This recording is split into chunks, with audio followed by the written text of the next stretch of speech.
placer y a todos los que se sumaron esta mañana. Como la otra vez, sepan que yo uso gráficos para contar una historia de cómo estoy viendo la macro, cómo estoy viendo los mercados y dónde están las oportunidades. Creo que se viene un 2025 bastante desafiante.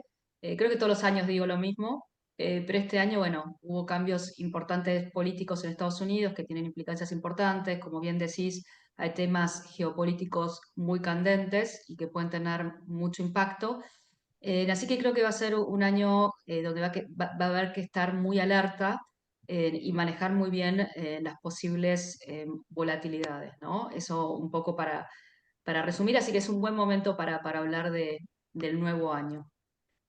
Eh, Se pasó una más. Entonces, como bien decís, la verdad que estamos terminando un año excepcional. Como se ve ahí, casi todos los activos en celeste, o sea, subiendo, con Estados Unidos, el S&P nuevamente reportando ganancias por encima del 25% en lo que va del año. El Nasdaq hizo un repunte en los últimos meses, está en 30. China, que fue uno de los peores mercados el año pasado, también tuvo un repunte. Eh, Quiero comentar algo, ¿no? Que el otro día leía que cuando existe esta situación de que el S&P sube 50% en los últimos 2 años, fue el mejor mercado en 2023, 2024, sumando más del 50% de suba. Históricamente al año siguiente sube entre 0 y 10, ¿no? O sea, sería muy raro que el S&P tenga de vuelta este tipo de comportamiento. La historia a veces se repite y otras no, así que no es determinante, pero bueno, es un dato. Después, si bien tuvimos bastante volatilidad en la tasa, sobre todo en lo bueno de los rendimientos del Tesoro a 10 años, la renta fija ha cumplido su rol, que es ser mejor que un money market o que el roleo de un bono del Tesoro corto, ¿no? Es lo mínimo que uno le pide a la renta fija frente a un cliente que le dijo, que le puede contestar, me hubiese puesto en money market muy monos cortos. Bueno, no, la verdad es que los rendimientos fueron decentes. Lo que mejor rindió fue lo que es el high yield o de alto rendimiento, casi un 10%, mercados emergentes también bastante bien, pero inclusive los fondos que son investment con activos investment grade, han tenido un performance de 5 o 6% lo que va del año, con lo cual hasta la renta fija, a pesar de, como digo, la volatilidad en la tasa, ha tenido un buen año. Los treasuries no tanto, o sea, fue un año donde los créditos anduvieron bien, después vamos a ver porque es contracción de spreads. Y el que se cayó de la tabla fue Europa, ¿no? Estaba bastante mejor a principio de año, pero realmente es la verdadera víctima, no solamente de una economía vieja y llena de regulaciones, sino para mí va a ser una de las principales víctimas de las tarifas de Trump, ¿no? Y ante eso no puede adaptarse. Así que Europa es una historia que cuesta mucho engancharse. Eh, pero bueno, eso es como un resumen del año, ¿no? Y que realmente viene bien cuánto esto se puede mantener para adelante. Hemos empezado el año muchas veces, o a lo largo de este año hemos dicho, bueno, la economía de Estados Unidos se va a desacelerar, el mercado laboral, el consumo no puede mantenerse. Yo digo que Estados Unidos terminó siendo con sus datos como en Argentina el INDEC, porque nosotros pensamos que la tasa de ahorro era 2,8% del PBI, que era bajo, es un ahorro bajo, y de repente nos dijeron, no, no, no, lo revisamos, ahora es 4,8. También hubo revisiones brutales a lo que fue la creación de empleo, que fue mucho menor de lo que se esperaba históricamente, pero los datos de ingreso y de consumo terminaron corrigiéndose también al alza. Entonces, donde por momentos nos confundimos con los datos pensando que la economía se estaba desacelerando, la verdad que no. La economía no se está desacelerando, por lo menos seguro hasta el tercer trimestre, que creció a un 2,8, y después la Fed de Atlanta, que con los datos que van saliendo va estimando cuánto va a ser el cuarto trimestre, lo viene subiendo esa estimación y ahora la tienen 3,3, ¿no? Hay que ver si se da, ¿no? Faltan algunos datos. Y como se ve en el gráfico de la derecha, las sorpresas económicas vienen desacelerando. Los últimos datos de las últimas 2 semanas, ya lo vamos a ver, el ISM de servicios, algunos laborales, han salido un poquito peor. Pero sigue siendo una economía que está muy bien, porque la tasa de ahorro está firme, la gente tiene ganancias en el en el precio de su casa, tiene ganancias en la bolsa. O sea, la economía de Estados Unidos, que es 2/3 consumo, sigue bien. Y acá la clave va a ser, para que se mantenga, el mercado laboral y el crecimiento de los ingresos.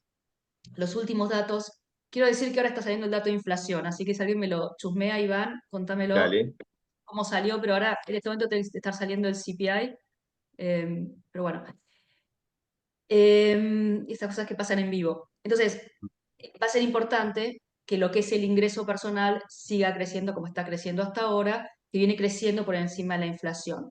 Entonces, eso permite un crecimiento en el consumo bastante genuino. Así que la verdad que la economía de Estados Unidos está muy bien. Como yo decía, hay algunas grietas. La grieta más notoria es en el mercado laboral. El viernes pasado tuvimos el reporte de empleo de noviembre. Después de un octubre que había sido raro por huracanes, huelgas, bueno, el dato de noviembre fue una creación de empleo de 220.000, se esperaba 200.000, es un buen dato, pero digamos, cuando uno ve, cuando lo trata de normalizar un poco después de estos eventos, los últimos 6 meses crecieron a 143.000, los últimos 3 meses fue a 173.000, que es inferior, como se ve en la línea negra del primer gráfico, es inferior a lo que venía siendo. Entonces es un mercado laboral que está más flojo, no está tan tirante como estaba antes, pero no es un mal mercado laboral. El desempleo ahora también subió un poquito de 4,1 a 4,2, nada dramático, pero bueno, empeorando un poquito. Las vacantes, que es este Scholz que está a la derecha, lo que muestra es que hay menos vacantes y ahora hay una vacante por cada desempleado cuando llegó SAR 2. O sea, es un mercado laboral que está no tan justo, ¿no? Pero está bueno porque también no crea presiones inflacionarias. La semana pasada también salió el dato, que es una encuesta que se le hace a los managers, de procurement, o sea, de compras, sobre el estado, cómo están viendo las cosas, tanto de manufacturas como de servicios. Manufacturas no es importante, es el 10% de la economía de Estados Unidos, lo importante es servicios. Esta encuesta de servicios salió más floja de lo esperado en empleos, en pedidos, suele adelantarse un poco a lo que es el PBI. Entonces, tenemos algunos ruidos en los datos, como se ve hay cierta volatilidad y todavía sigue igualmente en un nivel de expansión. Pero cuando uno junta lo del mercado laboral y esto de servicios, si no hay ninguna sorpresa hoy con respecto a la inflación, la semana que viene, cuando se junte la Reserva Federal, lo más probable es que baje 25 puntos básicos la tasa. Hace una semana atrás, sin estos datos, la expectativa era 50-50 que bajara a 25. Ahora el 80-90%, el mercado lee en un 80-90% de probabilidad de que baje 25 puntos la tasa. Ya digo, con estos datos y si hoy no tenemos ninguna sorpresa con el tema de la inflación. El tema de inflación, el último dato fue el del PCE de octubre, ahora el CPI es de noviembre, así por eso es interesante verlo, pero la realidad es que el core del PCI, que es el que ve la Fed, está como estancado. Si ustedes ven esas barras, la verdad que de mayo a la fecha seguimos en niveles 2,7, 2,8, digamos, hay una cierta persistencia en la inflación. Esto viene prácticamente por servicios. El costo de viviendas sigue siendo alto, que esto es Powell que siempre dice yo espero, yo espero, yo espero que bajen. Las rentas vienen a niveles, creciendo a niveles más bajos, pero ya los precios de las viviendas subieron un 5% año contra año, o sea, el mercado residencial, por falta de oferta sobre todo, está bastante bien, o sea, eh, no sabemos de dónde va a venir esta baja de tasa, esta baja de inflación a niveles de 2, ¿no? Y a esto se suma el riesgo político. Es muy pronto para decir desde el Trump candidato que esa parafernalia de baja de impuestos, tarifas, control de la inmigración, etcétera, se va a traducir lo que va a ser las medidas del presidente. Es muy difícil de leerlo. Muchas de sus nominaciones era gente muy fundamentalista, que coincide plenamente con sus visiones, con la excepción de cuando de repente eso hizo que la tasa de rendimientos del Tesoro subiera, ahí lo nombró a Bessent, que es el más importante para nosotros, uno de los puestos más importantes, y ahí el mercado se tranquilizó. Pero realmente los nombramientos, que tienen que ser aprobados después por el Congreso, como que metieron un poco de temor al mercado, ¿no? Entonces, todavía acá tenemos esta incertidumbre, pero esto, bueno, hubo muchos think tanks que trataron de estimar con todo lo que decía Trump qué impacto tendría en la economía de Estados Unidos y en la inflación. Básicamente, esto es una tabla, pero hay muchos de estos y hay que ver los diferentes escenarios. Si ponen tarifas, si hay represalias por parte de los otros países, ¿cuántos inmigrantes va a deportar? 1.300.000, 8 millones, o sea, hay muchos escenarios posibles. Entonces, en el caso del PBI, si él baja impuestos, esto tiene un impacto positivo inicial en el PBI de Estados Unidos. Pero en el largo plazo tiene un impacto negativo, porque tiene un impacto negativo en la competitividad de Estados Unidos, sobre todo en las empresas estadounidenses. eh, y ahí o falta de mano de obra, etcétera, y presiones inflacionarias. Entonces ahí el PBI podría caer hasta 1, 1,5, y algo parecido con la inflación, según qué tan gruesas sean las medidas, puede haber entre 0,7 y 1,5 puntos de inflación.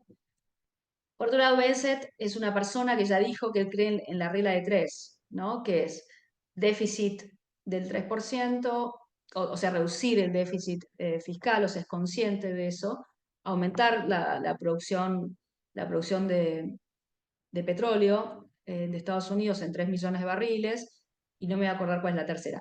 A lo que voy que alguna de las cosas que dijo, y el crecimiento del 3% del PBI por medio de desregulaciones, en el momento que nombra a Musk en Dodge, en este departamento, para hacer lo que Stroessner hace en Argentina, ¿no?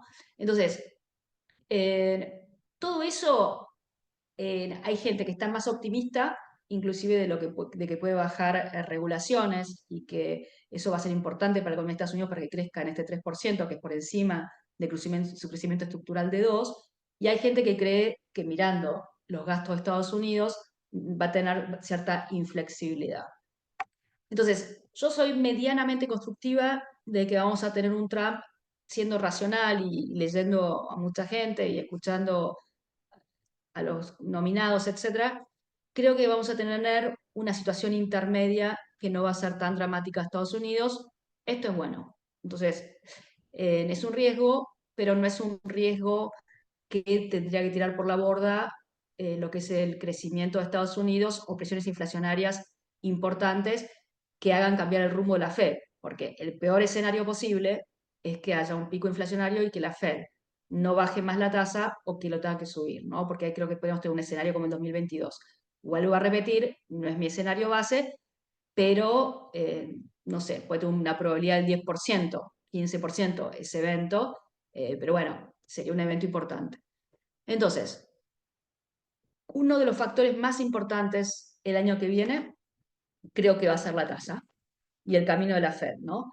Empezamos este año diciendo, el mercado esperando 6 bajas de tasas, que sabíamos que era un disparate, y ahora ya llevamos 2 bajas y, como digo, podemos tener una tercera más. ¿Hasta dónde puede llegar? Bueno, hoy la tasa está en 4,50, 4,75, mientras la inflación, como les mostré, está cercana a 3, ¿no? Entonces, Estados Unidos tiene una tasa real, digamos, de 1,75, cuando históricamente esta tasa se parecía más a un 1. Entonces, según lo que pueda hacer la inflación, y uno podría esperar que haya entre 75 y 100 puntos básicos de baja de tasa los próximos 12 meses. El ritmo lo va a imponer los datos, y yo creo que después de diciembre, la baja hasta diciembre, que creo que se va a dar, no sería raro ver una pausa para ver lo que son las políticas económicas de Trump, que su mandato comienza el 20 de enero, el Congreso un poquito antes, el nuevo Congreso un poquito antes. Entonces, no me extrañaría ver que la Fed se tome una pausa ahí para ver qué onda con las medidas de Trump. Pero con los datos que tenemos hoy, da para 75 o 100 puntos básicos, ¿no? De baja de tasas, que es eh, la, ¿cómo es? El mercado fue ajustando expectativas de menos baja de tasas por muy, muy buenos datos económicos, mejor de los esperados, sobre todo, y después también con el triunfo de Trump cambiaron un poco las perspectivas. Estamos diciendo que el año que viene vamos a terminar con una tasa en 3,75. Obviamente que el mercado se adelanta. Pero ahora veamos las tres cosas que son los factores principales de dónde va a estar la tasa de 2025, que son las cosas que yo voy a estar monitoreando. Porque esta tasa va a ser la que va a determinar en gran parte el precio de los activos, para mí. Una son el crecimiento económico, ¿no? Y la línea roja es la tasa de 10 años y la línea blanca son esas sorpresas económicas que elabora el Citi. Entonces, en la última reunión de la Fed, Powell dijo, acá no hay presiones inflacionarias, la tasa que subió de 3,8 en agosto a 4,5 como pico, no bien gana Trump, y después ajustó ahora a 4,2, pero esa primera suba a 4,2, de 3,8 a 4,2, antes de las elecciones, fue por mejores perspectivas económicas de crecimiento, es lo que dijo Powell. Acá no hay presiones inflacionarias, que es lo que me preocuparía. Entonces él siguió siendo bastante dovish en sus comentarios. La otra son las expectativas inflacionarias, que venían subiendo, ¿no? Y sobre todo después de que ganó Trump, las expectativas inflacionarias subieron más o menos 40, 60 puntos básicos. La buena noticia es que las últimas semanas se empezaron a corregir un poco. Y la tercera es oferta y demanda. El año que viene Estados Unidos tiene que emitir mucha deuda, pero después como vamos a ver, vamos a tener la discusión del debt ceiling, que después voy a hablar un poquito más adelante, mientras que los extranjeros como China o Japón, que son los principales tenedores de deuda norteamericana, externos, ¿no? Adentro hay muchos de pension funds y mutual funds, digamos, pero bueno, afuera son estos dos compradores que están reduciendo sus posiciones de treasuries y comprando oro, por ejemplo, para sus reservas. Entonces, estos tres factores van a determinar un poco la tasa. Creo que el más importante va a ser la parte de inflación. ¿Y qué quiero decir con el tema del debt ceiling? O sea, es esto de que cuando Estados Unidos llega a cierto nivel de deuda, no puede emitir más deuda, y esto puede tomar meses, y mientras tanto va consumiendo el cash que tiene el Tesoro. Es un escenario que hemos tenido todos los años y que este año también vamos a tener. Probablemente esto comience en enero cuando se alcance ese tope de deuda hasta que el Congreso libere. Entonces, cuando uno ve la situación en 2018, los republicanos, que son los que primero te habilitan eso, van a necesitar de los demócratas. Entonces esto va a tomar una negociación. Es un Congreso que va a estar con mayoría de los republicanos, pero que va a tener unos demócratas bastante contenciosos. Entonces puede tomar tiempo. En agosto se consumen el cash del Tesoro, o sea, antes de eso, que puedan seguir pagando sus cuentas, van a arreglar algo. Pero lo que estamos viendo en Buda es que vamos a tener dos mitades de años muy diferentes en Estados Unidos.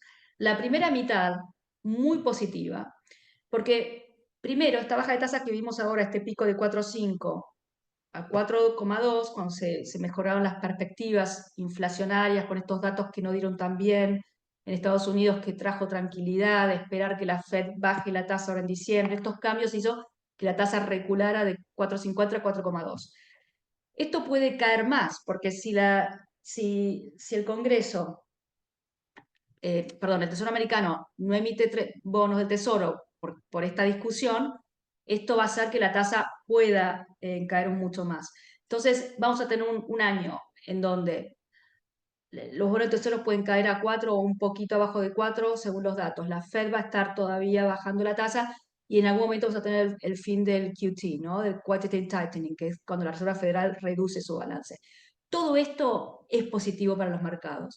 Por eso es que nosotros pensamos que los próximos meses, sobre todo el primer trimestre, va a seguir siendo un siga-siga del mercado, tanto de acciones como de bonos. La segunda mitad del año tenemos un poco más de dudas y creo que las dudas vienen por el lado de que vamos a tener las políticas de Trump ya instalándose y va a tener un impacto de la economía parcial, hay que ver a dónde llegan, y probablemente las más importantes que tenemos que ver son las tarifas con las represalias y muy importante el tema de la inmigración. Recordemos que el año pasado entraron 3 millones de inmigrantes al mercado laboral norteamericano y eso lo salvó de un recalentamiento de ese mercado laboral. Entonces es muy importante lo que pasa. Entonces, ¿dónde está la curva plantada? Es algo que siempre a mí me gusta ver para decidir y qué puede pasar para decidir qué duration tenemos. La primera curva, ¿qué color es eso? Amarillo, es cómo estaba la curva a principio de año, la verde es cómo está ahora, ¿no? Entonces, obviamente lo que pasó, la parte corta de la curva, hasta el primero o segundo año de la curva, lo que te marca es lo que va a hacer la Reserva Federal. Entonces, empezamos el año con 5,4, ahora está en las cortas entre 4,6 y 4,4, después la curva está bastante plana, por lo que ven, ¿no? Pero bueno, esa baja que tuvimos en las cortas es ese reflejo de la que Fed está bajando la tasa, y por eso que yo les dije siempre que hay un riesgo de reinversión si se invierten, si se quedan en money market, si se quedan en plazos fijos o si se quedan en treasuries cortos. Por eso hay que alargar un poquito duration y no quedarse en estas posiciones tan cortas, es algo que yo vengo diciendo. Por otro lado, las tasas largas subieron un poco. La de 10 subieron más o menos 50 puntos básicos en lo que va del año. ¿Por qué? Porque el crecimiento económico fue mucho mejor de lo esperado, porque la Reserva Federal va a bajar las tasas más lentamente. Entonces, la curva quedó bastante plana. Yo lo que creo que va a pasar es que la parte corta y mediana va a bajar más, se va a normalizar, probablemente llegue a niveles de ese 3,50 porque la Fed va a llevar la tasa a 3,75 y que la parte larga yo no la veo mucho más abajo donde está ahora, a lo sumo la veo en 4, no la veo abajo de 4 porque para eso tenemos que tener un escenario de desaceleración importante que no la estoy viendo. Entonces, esa es mi normalización de la curva. Frente a esa curva, lo que yo creo es que hay que estar en una duration de 3 y 4 años, donde hoy uno puede tener rendimientos entre 6, 6 y medio, con riesgos muy moderados, según cómo ubique las carteras, o bueno, en Buda, eso es lo que tenemos en nuestras carteras modelos, ¿no? Una duration entre 3, 3 y medio, un poquito más largo, no más largo de 4, y con esos rendimientos en 6, 7. Perdón, más 6 y medio que 7. Porque los rendimientos siguen siendo muy altos en la renta fija. En investment grade de Estados Unidos se puede hoy alcanzar un rinde del 5%. Si uno va a mercados emergentes o va a deuda de alto rendimiento, podemos agregar un 6 o 7. Entonces se pueden armar lindas carteras de renta fija. La historia dice que el rinde que uno entra de renta fija es el retorno anual que uno termina teniendo en un plazo de 5 años, ¿no? Uno puede tener cierta volatilidad año contra año, pero en el largo plazo es lo que debería ser. El carry es muy importante, lo que se llama el carry, este rinde te da un colchón muy importante y protecciona si hay una suba de tasas, que como repito, no es nuestro escenario base. Lo que pasa es que lo que está corto es el spread, que ese es el premio por riesgo de crédito, ¿no? Tenemos la tasa libre de riesgo, tenemos el spread y eso nos da el rinde. Este spread vino cayendo mucho, ¿no? Como se ve en niveles históricos, que es el primer gráfico de colores, tanto el high yield de Estados Unidos como el de Europa o emergentes, hoy los spreads son muy bajos relativos a su historia, inclusive no condicen si no estamos al principio de un ciclo económico, sino más bien al final de un ciclo económico en Estados Unidos, y que las tasas de default están subiendo, no de forma agresiva, pero algo están subiendo. Entonces, los créditos están caros, por eso hay que ser selectivos, por eso hay que ir con manejos activos, hay que estar cautelosos, no ir a ETFs de renta fija, por favor, que son malísimos. Y el gráfico de la derecha muestra eso, que cuando uno mira la historia, los spreads son muy bajos. Está esta anomalía, que es un factor técnico, que por el QT y otras razones, lo que son mortgage-backed securities o las hipotecas securitizadas están baratas, por eso tenemos fondos como el Pincoin New Yorker Strategic, que tiene una posición bastante alta en mortgage-backed securities, donde todavía puede haber compresión de spreads. Y en Europa está un poco mejor que Estados Unidos, pero lo que está marcando ese segundo gráfico es que de los últimos 10 años los spreads están prácticamente en mínimos. Pero nuevamente, como les dije, en los mercados estamos con un concepto de siga-siga, por lo menos en el primer trimestre, y la historia un poco marca esto. Esto es un gráfico de qué pasa en los mercados en el famoso Santa Rally, ¿no? En este rally de fin de año que se suele dar desde 1950 hasta la fecha. El 2024 viene mucho más agresivo, mucho más arriba que otros años, sin duda, pero en general siempre hay un buen final de año y un buen comienzo de año. La verdad que la economía está bien, la Fed está bajando tasas, hasta que empiece Trump, esto teóricamente tendrá que seguir, no deberíamos tener ninguna sorpresa. Pero los riesgos están de que el sentimiento, el posicionamiento en los mercados americanos está a tope, las valuaciones son caras, el precio utilidad es 22 veces, el récord fue antes del dot-com, de la crisis del dot-com, que estaba en 24. Siempre aclaro que obviamente las empresas hoy de hoy son infinitamente mejor de lo que eran en el 2000, pero bueno, están altos. También cuando se los mide con el equity risk premium, o sea, cuando uno mide lo que rinden los bonos contra lo que son las ganancias, o el price earning del S&P, el S&P no está barato, los márgenes están récord, esto es, parecería que es una economía una evaluación a extremo. Habiendo dicho eso, con Leticia y con Iván discutíamos antes del call que hay un factor que no teníamos, que es inteligencia artificial, que una vez también tuvimos internet, ¿no? Pero bueno, la inteligencia artificial hasta puede ser superior en cuanto a ganancias de productividad. El problema que tenemos es que hoy es muy difícil de cuantificar. Se cuantifica en donde se inicia, ¿no? Que es en la inversión que están haciendo todo el mundo en data centers, en chips y por eso Nvidia, etcétera, etcétera. O sea, el primer escalón, que son las tecnológicas que están invirtiendo de forma muy agresiva en esta tecnología, y a todo esto le está bajando el free cash flow, porque tampoco lo empezaron a monetizar y a veces el mercado se preocupa, algunos resultados preocupan porque, uy, no están monetizando esto. Y ahí es el gran cuestionamiento, o lo que no sabemos, qué impacto va a tener en la productividad que justifica estas valuaciones y cuánto tiempo eso va a tomar. Si esas ganancias de productividad las vamos a ver en un año, en 2 años, la verdad que es muy difícil de leer. Sabemos que hay sectores que se van a beneficiar mucho, por ejemplo, de beneficios en salud, en los financial, en las financieras. Hay muchos sectores que se van a beneficiar de inteligencia artificial. Lo sabemos, hay que escuchar a las empresas, todos están hablando, pero no hay mucha claridad. Entonces, uno puede cuestionarse, bueno, el 22 de evaluación tal vez no es tan caro y tal vez van a tener, este año las ganancias del S&P subieron un 9%, se espera el año que viene que suban un 15%, estuvieron ajustando a la baja, pero al mercado no le importó, estuvieron un poco los analistas bajando sus expectativas para el año que viene, que el mercado lo desoyó. Entonces dice, 15 parece mucho para una economía que teóricamente va a crecer el año que viene a 2, 2,5. Parece mucho. O le creen que a veces que va a poder rápidamente que la economía crezca un 3, o tal vez inteligencia artificial permite mantener estos márgenes o mejorarlos y que las ganancias sigan creciendo, aunque las ventas no vienen creciendo al mismo ritmo que las ganancias, porque estos márgenes están muy altos. Entonces, las ventas no suben al mismo nivel. Eh, Puede ser que inteligencia artificial salve el partido y podamos seguir teniendo estas evaluaciones y que el mercado el año que viene cumpla lo que están pronosticando los bancos, que están pronosticando que el S&P, que hoy está cercano a 6.000, se vaya a 6.600 el año que viene. Algunos lo ponen en 7.100. Puede ser, pero acá estamos marcando los riesgos.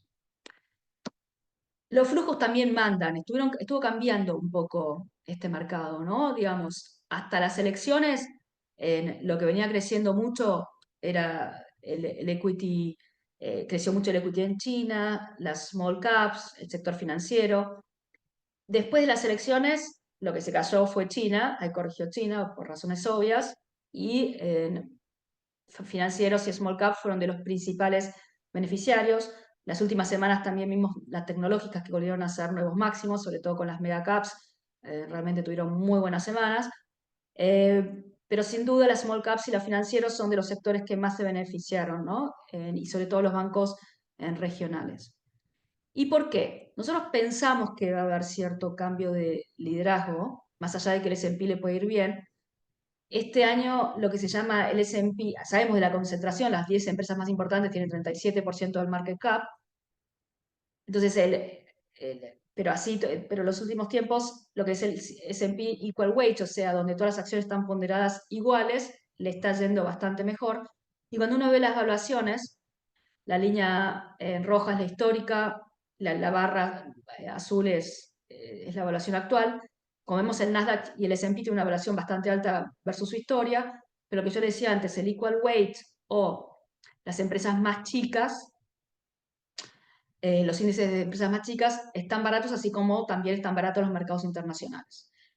Y en el gráfico de la derecha lo que se ve es que las magníficas 7 van a seguir teniendo muy buenas ganancias, doble dígito, 15, 20%, pero el resto del mercado va a empezar a hacer lo que se llama un catch-up, de que van a tener una mejora en sus ganancias. Entonces, esto puede llegar a beneficiar a otros sectores más allá de las tecnológicas, y es lo que estamos recomendando hacer. Y en particular queremos hablar en Buda de las small and mid caps, ¿no? Que es algo que hemos incorporado a nuestras carteras idealmente con manejo activo, porque hay muy buenos fondos que le ganan ampliamente a los ETFs. ¿Pero por qué esta oportunidad? Si hay más proteccionismo en Estados Unidos y hay represalias, el S&P 500 tiene un problema. ¿Por qué? Porque el 40% de las ventas de las empresas del S&P son al exterior. Pensemos que estas son compañías, las tecnológicas o muchas otras eh, bancarias, son juegos globales, son empresas globales. Entonces, no es el problema, las mid caps y small caps no tienen este problema porque son más bien historias domésticas. Las mayores beneficiarias de las regulaciones, baja de impuestos, también son las empresas más chicas, tienen un apalancamiento operativo mucho mayor y si les baja la tasa también van a pagar menos intereses. Por eso es que les suben tanto las ganancias. También esperamos más M&A por estas menos desregulaciones y las valuaciones son mucho más atractivas en las empresas de small caps. Y no solamente eso, sino que he visto expectativas de crecimiento de ganancias para las small and mid caps de 25 y hasta 40%, según qué tan amplio sea el espectro, que es superior a lo que se está esperando al S&P 500. Por eso nosotros empezamos a incluir el S&P ya el último mes, empezamos a incluir a las empresas más chicas en nuestras carteras, saliendo algunos sectores defensivos porque seguimos positivos con el mercado. Como dije, cambiamos un poco esta historia de que estaba acelerando la economía de Estados Unidos. Y en realidad esto también se condice que ese es uno de los sectores que más se beneficia cuando hay un cambio presidencial y las nuevas medidas que se toman. Así que bueno, por todas estas historias, y como les digo, el Russell 2000 es un pésimo ETF, perdón, un pésimo índice, y por lo tanto el IWM no es un gran índice. Porque yo lo he comentado ya creo acá, pero un tercio de las empresas no ganan plata, están súper apalancadas.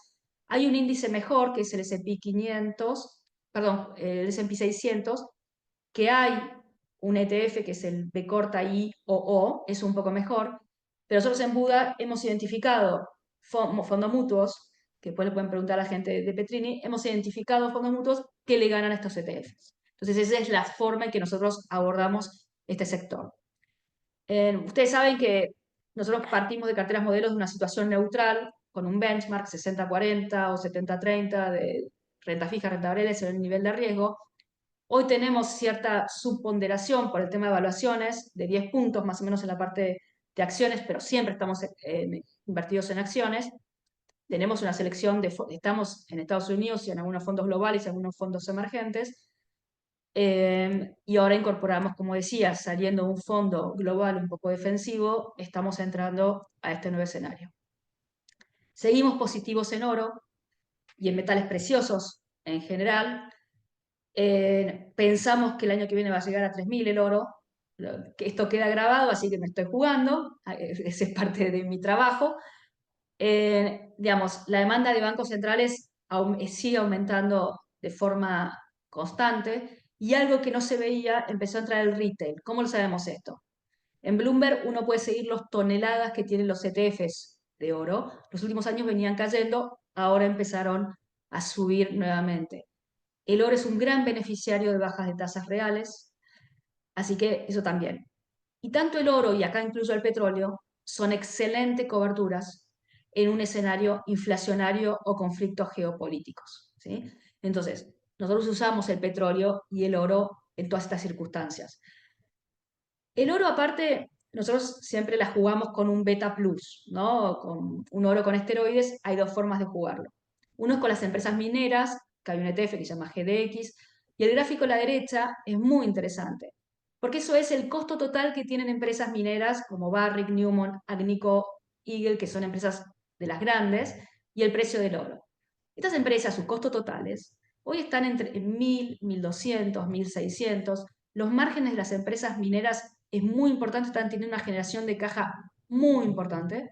Entonces, nosotros, aparte de jugar al oro con el ETF, lo jugamos también con las mineras, con este GDX, y también la plata, donde se espera un déficit, se usa en temas electrónicos, en paneles solares, eh, y no alcanzó, así como el oro alcanzó nuevos máximos, la plata no, la plata supo estar en 42, ahora está en 28, o sea, le queda recorrido a la plata. Entonces, para los más arriesgados, poner un poco en esto también.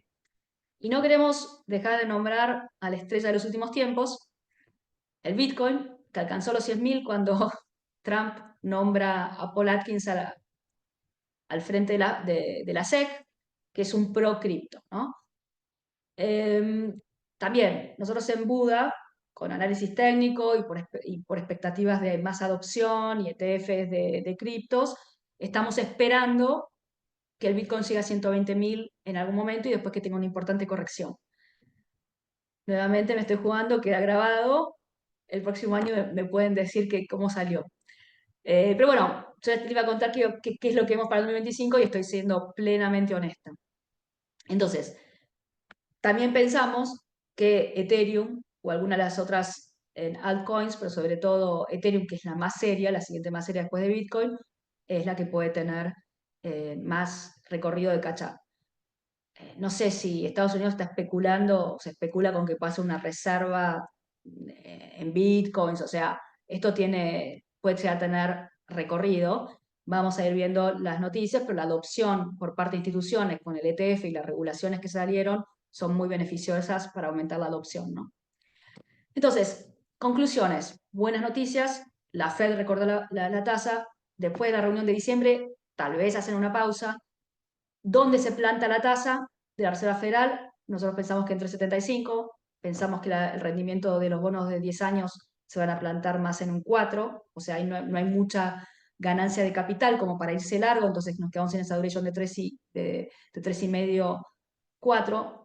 Nos gusta la renta fija, estamos en renta fija investment grade y emergentes, nos gusta más deuda emergentes y deuda latinoamericana, de lo que nos gusta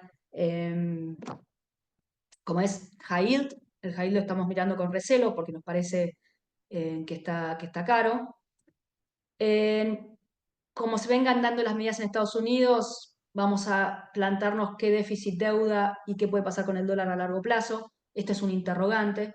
En un primer momento tuvimos un dólar fuerte con Trump, pero a medida que bajen las tasas y si no hay medidas contundentes de Bessent para bajar el déficit de Estados Unidos, esperamos un deterioro. El dólar es una de las monedas más caras hoy en día, el yen está barato, el euro es un problema, como dije, a nosotros no nos gusta Europa, entonces tal vez hay gente que especula que Europa puede ir a una paridad de 1 contra el dólar. Aparte, menciono lo pongo en realidad, no salió el último punto, pero lo que yo dije antes, ¿no? Que Europa tiene una debilidad económica y que aparte tiene una falta de adaptabilidad y ahora tiene problemas políticos importantes en Francia y en Alemania, que son las dos economías fundamentales. Entonces, la verdad que Europa está muy complicada en todos los terrenos. Y Alemania, que es la principal compañía, el principal país, yo siempre digo que fue armada con tres conceptos. Gas barato de Rusia, no more. Mano de obra barata de Europa del Este, tampoco, porque hoy los sueldos en Europa del Este subieron. Y venderla a China, que también es una economía que está un poco más débil en cuanto a importaciones. Entonces, realmente Europa está complicada. Somos optimistas con las materias primas, porque nosotros pensamos que los estímulos que está alargando China, hoy largó nuevos, que espera una devaluación, estaría con una política monetaria más laxa, y por eso una devaluación más del renminbi o yuan. En algún momento van a tener que salir con políticas fiscales profundas para terminar con este problema que es el sector inmobiliario, que ese déficit hoy representa 5 puntos del PBI, o sea, necesitan resolver eso con medidas fiscales más importantes, pero están convencidos con hacerlo, más con un Trump que le va a poner tarifas. Va a haber represalias, porque el otro día cuando Estados Unidos dijo no pueden exportar semiconductores de alta calidad a China, que pueden usar en inteligencia artificial o en cosas militares, China le dijo, no les voy a exportar minerales raros que se usan para cosas militares y para electrónicos en Estados Unidos. O sea, esto tiene para largo. Por eso también estar en oro y estar en petróleo con lo que está pasando en Siria, en Israel y todavía en Rusia. Se cree que apenas empiece Trump con lo geopolítico, Rusia y Ucrania van a tener que acordar. Por eso es que Ucrania intensificó para avanzar territorialmente y tener una mejor posición para sentarse a negociar con Putin, pero está dispuesta a entregar territorios. Trump le va a pedir que se siente a negociar. Entonces, por eso están intensificando ahora, como digo, pero eso se debería acabar en el primer trimestre. Israel, Hamas, Irán es mucho más complejo. Se cree que Trump va a poner presión contra Irán. Esto puede tener impacto en el petróleo y no va a dejar de apoyar a Israel. Entonces, los de Israel Hamas es un poco más complejo. Siria es un sideshow, o sea, no tiene un impacto tan importante para el petróleo, trae volatilidad, sí, más a la región, pero bueno, no es tan relevante como los otros dos conflictos. Yendo a la evaluación de la renta fija, como digo, están un poco sobrepasadas, pero bueno, está este factor de inteligencia artificial que lo iremos entendiendo con la marcha. Yo creo que puede tomar un poco más tiempo de lo que pensamos para que tenga su impacto, con lo cual el año que viene va a ser un poquito demandante, pero bueno, vemos oportunidades en small caps, nos gustan también mercados emergentes de acciones. Y con respecto a cómo se ubica mercados emergentes con respecto a Trump, está por verse. China está haciendo políticas para empoderar su economía doméstica. Y por el lado de México, yo no creo que se corte lo que es el nearshoring, porque México termina siendo mejor que China para Estados Unidos. Y aparte porque México hoy exporta a Estados Unidos muchas cosas que se usan en las cadenas de suministro de Estados Unidos, en esto que Estados Unidos quiere producir más domésticamente. Entonces, no es tan fácil cortar con el México. Todos los cuestionamientos de tarifas terminaron, por lo menos con Canadá y México, lo que él amenazó de 25% hace un par de semanas. Ya habló con los dos gobiernos y está negociando, lo usa como forma de negociar. Le está pidiendo a ambos dos que manejen su migración, que manejen sobre todo el control de drogas de fenotamina, creo que se dice así, eh, que controlen esas cosas, o sea, utiliza estas cosas para después hablar con estos países, o sea, no creo que ahí vaya una represalia total. La de China sí es una represalia y va a haber represalia de ambos lados, eso va a ser real y va a tener un impacto. Así que bueno, creo, Iván, Leticia, que cumplí con los 50 minutos, así que estoy abierta a preguntas ahora. Gracias, Paula. Clarísimo el big picture, la foto general eventualmente como para saber sobre qué bases arrancamos el año que viene. Yo quería preguntarte un poquito más llegando a la región por Brasil. Vos hablás con muchos inversores, con muchas casas de inversión, con muchos asesores independientes. Y una pregunta que que los clientes empiezan a hacer es en qué momento hay que empezar a tomar posiciones en Brasil eventualmente. Ya sea porque están saliendo de activos argentinos, ya sea porque están pensando en salir de activos argentinos, todavía viendo algún recorrido adicional, pero viendo un poco las evaluaciones de Brasil, viendo un poco el deterioro de los fundamentos. La gente duda si es medio temprano precipitarse hoy sobre activos brasileños o ya hay que empezar a ir tomando posiciones. ¿Podés ahí hacernos Sí, algunos por comentarios? supuesto. Brasil fue uno, junto con México, uno de los peores mercados este año, ¿no? Con Mm, caídas del mercado accionario de 20%, un deterioro brutal en el real que alcanzó 6, realmente. Y eso tiene nombre y apellido, que es Lula, ¿no? Lula 2.0 es un Lula más grande, con una mujer, una nueva mujer muy fundamentalista que hace cantitos en contra de Elon Musk. y tiene un gran ministro de Economía, mucho mejor de lo que yo hubiese pensado, que es Haddad, ¿no? Entonces, por ejemplo, ¿qué es lo que le molesta al mercado? Déficit fiscal del 6,5, ¿no? No está bueno. Entonces, cuando los bonos soberanos empieza a subirles el spread, el real se deprecia, lo que hace Lula es aceptar que tiene que haber una confianza fiscal y él dijo, a mí me importa lo fiscal. Haddad iba a salir con una serie de medidas, no sé si es Haddad o Haddad, pero bueno, Haddad iba a salir con una serie de medidas bastante contundentes que se las lavó mucho Lula por presiones internas de su equipo. Entonces, eso no está bueno, eso decepcionó. En un momento había esperanza, bueno, eso decepcionó. Tuvo mucha injerencia también en las decisiones de Petrobras, lo cual es una lástima, aunque no hizo mucho daño. Entonces Lula tiene una verborragia que después no hace tanto daño, pero tampoco genera confianza. El problema que tenemos es que Lula está hasta el 2026, ¿sí? Entonces vos me decías, ¿cuánto antes empezamos a invertir en Argentina antes de que ganara Macri? Entonces esa es la pregunta que vos tenés que hacerte con respecto a Brasil. Brasil siendo un país con instituciones mucho intermedias mucho más importantes que la Argentina, ¿no? Entonces, vamos a ver un poco cómo pinta el 2025 a nivel político con los candidatos que pueden surgir y que en el 2026 se pueda ir Lula, esa es la esperanza. Ayer lo operaron a Lula de un tema de una hemorragia que tuvo por un accidente doméstico, o sea, también es una persona grande, o sea, aparentemente está todo bien, no pasó nada, pero bueno, son cosas que van pasando en Brasil. Habiendo dicho todo esto, que es la parte negativa, el mercado brasilero vale 7 8 veces ganancias. Tiene un dividend yield del 6%. Una empresa como Vale o Petrobras tiene un dividend yield arriba de 10. Se benefician muchísimo de un real baratísimo de 6. O sea, y es una economía que con todo lo que yo te dije, está creciendo un 3 4%, que es por encima de lo que venía creciendo, con una inflación en 4,5.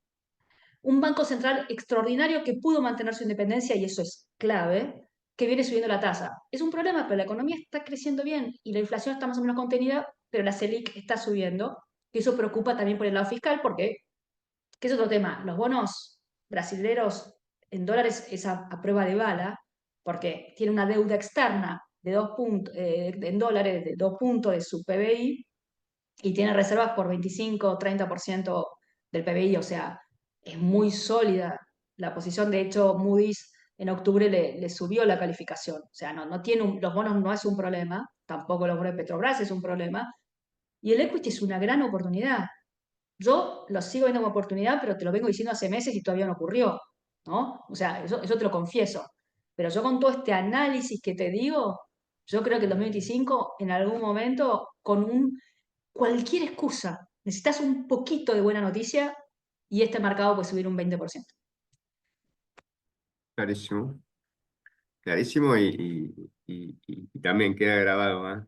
No, Pero no, creo que ahí hoy me la jugué compartimos toda. creo que ahí compartimos la visión de activos con price earnings razonables, con altos dividendos en ciertos sectores, en ciertas compañías, y puede ser como para poder empezar a armar posiciones de cara a esos próximos años. Después el timing es un temita un poquito más fino, pero creo que se puede empezar perfectamente.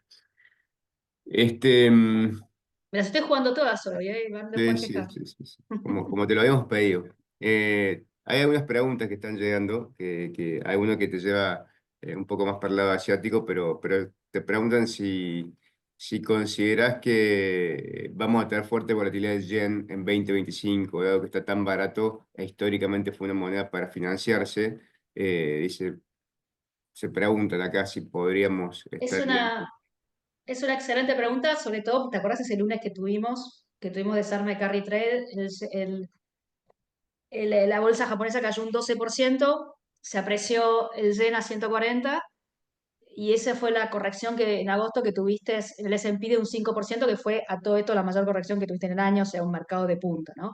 Entonces, el yen es una excelente pregunta porque el carry trade sigue existiendo. Se calcula que se desarmó un tercio, la mitad, según, pero es muy difícil de la... Mira, yo otro día le hice esa pregunta a un portfolio manager de Japón y me dio una excelente respuesta para mi gusto.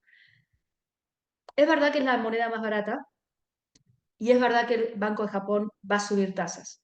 Si el Banco de Japón sube tasas, el yen se va a apreciar. ¿En qué momento al resto del mundo nos preocupamos? La mayoría de los carry trades se armaron en 140 y 130, por eso cuando estabas llegando a ese nivel 140 tuviste la situación que tuviste en agosto. Entonces te vuelvo a decir, ahora el yen está más cerca de 150, no sé, no me acuerdo exactamente el número, pero está por ahí. Entonces, cuando empiece a llegar a 140, ahí nos tenemos que empezar a preocupar porque vamos a tener otro cimbronazo de desarme de carry trade, y si hay en 130, también. A ver, acá lo tengo, el set está en 150, mira, lo puse con la mano. Sí. Ok, clarísimo. Acá alguna otra pregunta un poquito más de producto eventualmente, pero al pasar en tu charla fuiste bastante negativa con la idea de tener ETFs de renta fija en tu portafolio y te preguntan por qué es mala idea, si puedes profundizar un poco ahí. Así como cuando yo elijo un fondo de renta variable de manejo activo, tiene que darle al ETF. Si no, yo tengo que decir al cliente, anda al ETF que es más barato. Entonces le tenés que Mm, ganar. En el caso de la renta fija, es perverso en sí mismo. Por ejemplo, te muestro el HIG, ¿no? mm, Que es el de High Yield. ¿Quién es el país? ¿Cuál es la empresa con mayor cantidad de deuda? Pemex. Que a mí me gusta Pemex, ¿eh? Yo banco Pemex, para mí es riesgo mexicano. Pero entonces la ponderación que Pemex tiene en ese ETF es enorme. Entonces es contradictorio porque vos terminás teniendo mucha ponderación en lo que más en deuda tiene. Y aparte porque yo te estoy diciendo que los spreads están bajos y los defaults están subiendo. Entonces prefiero mm. un manejo activo con alguien que tenga análisis de riesgo. Yo uso algunos fondos de renta fija que son promedio investment grade, pero tienen un 15-20% de high yield. Y a mí me gusta mucho, yo miro mucho high yield latinoamericano y conozco las empresas. A mí me gustan muchas empresas de high yield latinoamericano, pero son créditos que conozco a lo largo de los años. No me bajo de un BB menos, por ejemplo. Pero o sea, hay formas de jugarlo, pero de forma activa. Habiendo dicho eso, gente como JP Morgan y algunos más también, tienen unos ETFs nuevos que son de manejo activo. No soy una experta, los estoy estudiando, pero eso me parece un poquito más interesante. Pero me parece que, como te digo, como estoy viendo el mundo y los spreads, yo prefiero manejo activo con análisis de crédito en la renta fija. Ok. El ETF que hemos usado en Buda muchas veces es el TLT, ¿no? Que es este que son bonos del tesoro de más de 20, que tiene una duration de 16, que eso lo jugamos cuando nosotros, por ejemplo, ahora, cuando la tasa había subido, los rendimientos del Tesoro americano a 10 años habían subido a 4,50 con el triunfo de Trump, nosotros compramos el TLT. Es algo táctico, porque cuando después corrige de vuelta a 4,2, vos tenés una ganancia rápida. Entonces, de forma táctica, por una reducción de spread, vos, o por una reducción de spread o una reducción de tasa, vos querés usarlo, ok, pero para mí no es una inversión correcta de largo plazo, me parece mejor la activa. A lo sumo, ya te digo, esos ETFs que están saliendo de manejo activo. Clarísimo. A ver, bueno, creo que hicimos un recorrido a Estados Unidos, brevemente a Europa y un poquito de foco en Brasil. No es tema de este call Argentina, pero muy al pasar y en línea con la pregunta anterior, lo que nosotros notamos es que mucha gente empieza a preguntarse eh, cuánto recorrido le queda a Argentina, le queda más recorrido a las acciones que a los bonos desde tu punto de vista. Y la pregunta viene enganchada con esto de cuál va a ser el momento para pasarse a Brasil, pero ahí bajando a los clientes que tienen activos argentinos están pensando en alivianarse las posiciones o eventualmente rotar. ¿Todavía ves recorrido? ¿Estás ansiosa por alivianarte o te quedas cómoda, digamos, el primer semestre de 2025? Mira, la semana pasada con Buda dimos una charla algo parecido a esto en Montevideo, y mi socio uruguayo me dice, Paula, tenés que hablar de Argentina, ¿no? Entonces estuve mirando bastante la pregunta que me estás haciendo. Aparte, nuestros clientes uruguayos tienen muchos con activos argentinos, no solamente los argentinos, así que realmente tengo una posición tomada, si bien mi diferencial es que yo hablo de mercados de afuera, ¿no? Mira, la lectura que yo hago y analizando dónde el riesgo país de Argentina podría estar si sigue mejorando su calidad crediticia como está pasando, si se asemeja a créditos como El Salvador, Pakistán. puede tener un rinde, suponete el G35, de 10, de 9,5, estamos hablando de un riesgo país de 550. Entonces, a los bonos argentinos, mi lectura es que le quedan una apreciación de capital de 10, 15% hasta las elecciones del año que viene.